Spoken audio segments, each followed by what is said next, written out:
Hello, everybody, and welcome back.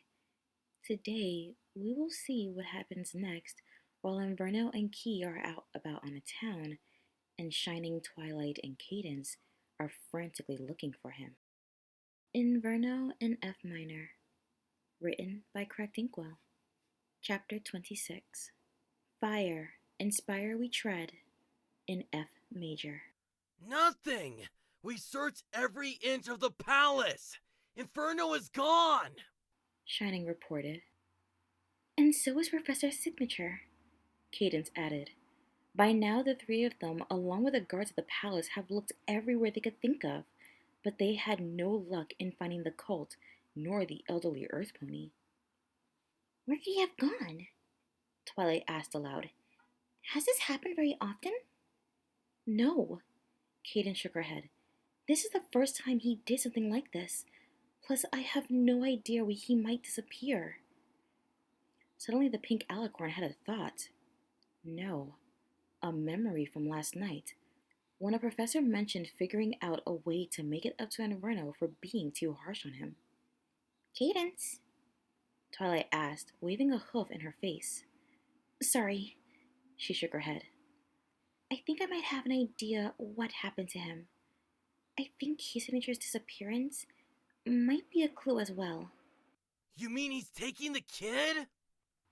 Shining asked, quickly coming to the same conclusion as his wife. But how could he? When we have guards at the door to make sure that the little guy doesn't walk out of here. How do we know that isn't what happened? Twilight questioned and presented a very good point. The three of them rushed to the entrance of the palace, where they could hear laughter. Upon arriving, they found two very happy drunk crystal guards passing a green bottle back and forth. Attention! Shining jolted the guards up sloppily. What is the meaning of this? Hello, Mr. Sir. One guard slurred. Glad you came to join the party. He, he, oh no, no, no, no, no,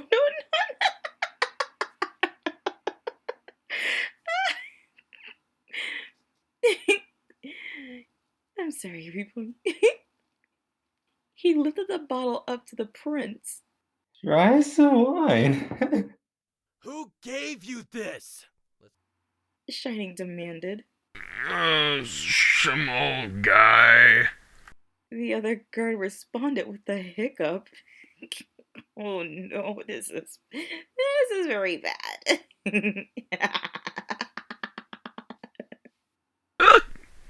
He had a witty little guy, too. What? All three sober ponies exclaimed in shock. Shh. The guard with the bottle said. The crystal carrot it threads leap. Both drunken guards chuckled while Shining and Cadence were giving them the death glare. You two, Cadence stepped forward, taking the bottle away in her aura, are going straight to the barracks until you sober up. But the party. The other guard said, trying to reach the bottle. Now! The couple roared. Both guards muttered something, but gave them sloppy salutes and started to stumble away. We had to find him!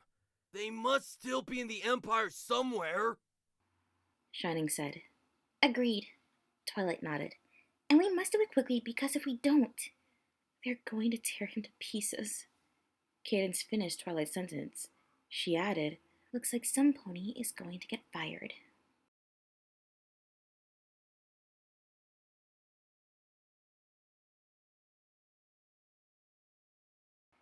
The sound of a train whistle pierced through the air. What was that? Inverno asked. By the sound of it, I think it must be the train, which means that the orchestra must be here. Professor Key said. Orchestra? It's part of the reason why I've brought you out here. The Royal Philharmonic is coming here to the Empire to showcase some of the greatest works to music since its disappearance in a concert. The Elder Stallion explained. You mean we get to see new music? Inverno inquired with a hint of excitement in his voice. That's been performed live, of course. He said, putting the colt onto his back. You'll be hearing this music at its finest from several points of musical history. Like what? Like... The professor looked around to find any poster of the upcoming concert. He spied one that hangs on the wall of a bookstore. He trotted over to the poster so he could read what it says. Here we go. They'll be performing a movement from one of Bach's concertos. Mozart's 40th Symphony, that's a good one. Oh, Beethoven's 4th movement of his 9th Symphony. No, Chopin's Nocturne in C-sharp minor, Tchaikovsky's 812 Overture, and Stravinsky's Rite of Spring. You're in for quite a treat today. Hello? A head popped out of the doorway, and they glanced over to find a sky-blue stallion. Oh, hello there. He said, stepping out of the shop. Visitors to the Empire, I assume? In a way, yes. He lied.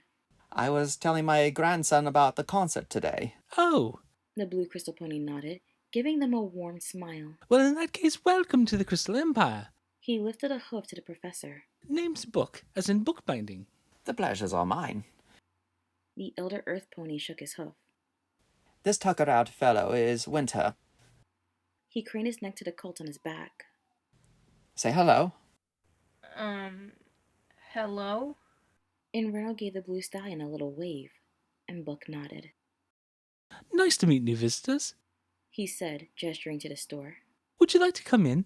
I've got brand new books of old tales of the Empire and full stories that's perfect for your grandson to read. Suddenly the professor tensed up. Oh dear, He leaned over to whisper in Book's ear.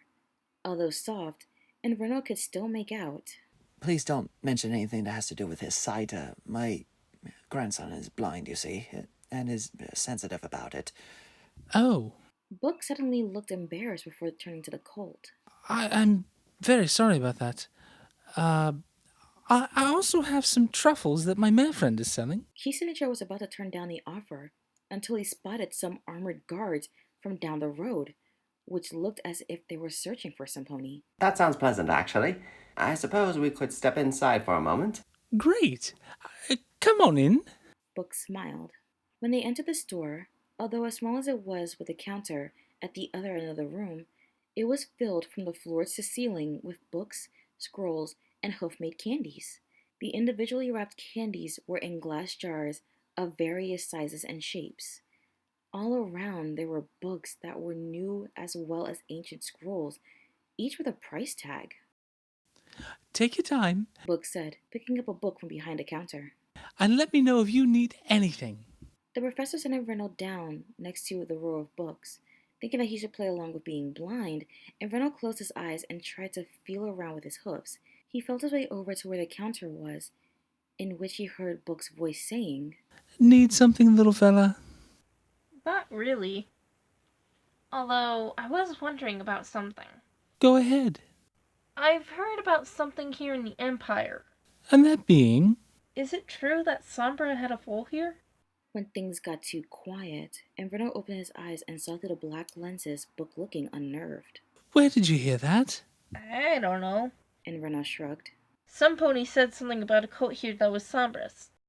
Kid, I know you're new to the Crystal Empire, but we don't talk about him. Why not? The young unicorn tilted his head. Because we don't want to talk about the beast in the palace. What do you mean, beast? Book looked around the shop before turning to the colt. I don't want to scare ya, He said in a soft voice.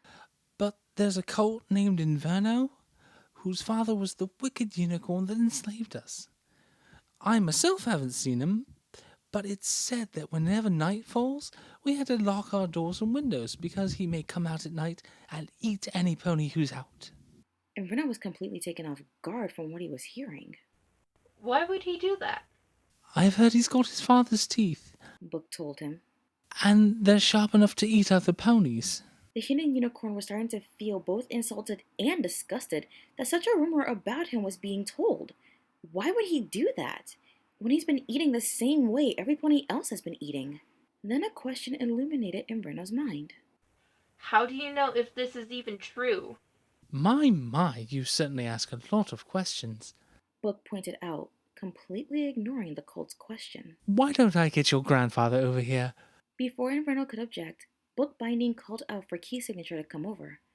The professor trotted over to the colt and once again puts him on his back. I'm very sorry that we have to leave so soon, but we've got things to do today, and we don't want to be late. All right. Book gave an understanding nod. I hope you two will enjoy your stay in the Crystal Empire and have fun at the concert. We will. Signature said as he trotted out the door before a couple of crystal guards came in. And this concludes chapter 26 to Inverno in F minor, written by Cracked Inkwell. Okay, so a couple of things. One, it was quite comical to find those guards thoroughly sloshed. I kind of was expecting that, especially with the top grade alcohol that they were given. Plus, how long it's likely been hidden away. I mean, ooh, the longer alcohol sits, I think the more potent it gets. So, those two very sleepy guards had a bit of a party, in a small sense. Two, Key is rightfully nervous to see the crystal guards looking around the town. Of course, he knows he's definitely in trouble, but he still wants Inverno to have a good time nonetheless before, well, potentially getting fired. Or as Cadence clearly said, entirely get fired. Inverno was inquisitive about himself and if any crystal ponies had heard about him. And the fact that Book told a completely outrageous rumor being spread, it kind of rubs me the wrong way, but given the fact that none of them have ever seen Inverno, nor really know much about him, it is only natural for heinous rumors to be spread. But for Inverno to hear them so personally about himself, I understand that he's a bit upset. But with all that out of the way, I wonder what will happen next. Surely the Crystal Guards may or may not find Inverno and Key before long, but I do hope Inverno gets to enjoy the concert before that. I guess we'll get to see that next time. I hope you are enjoying yourself, every pony. The journey is far from over.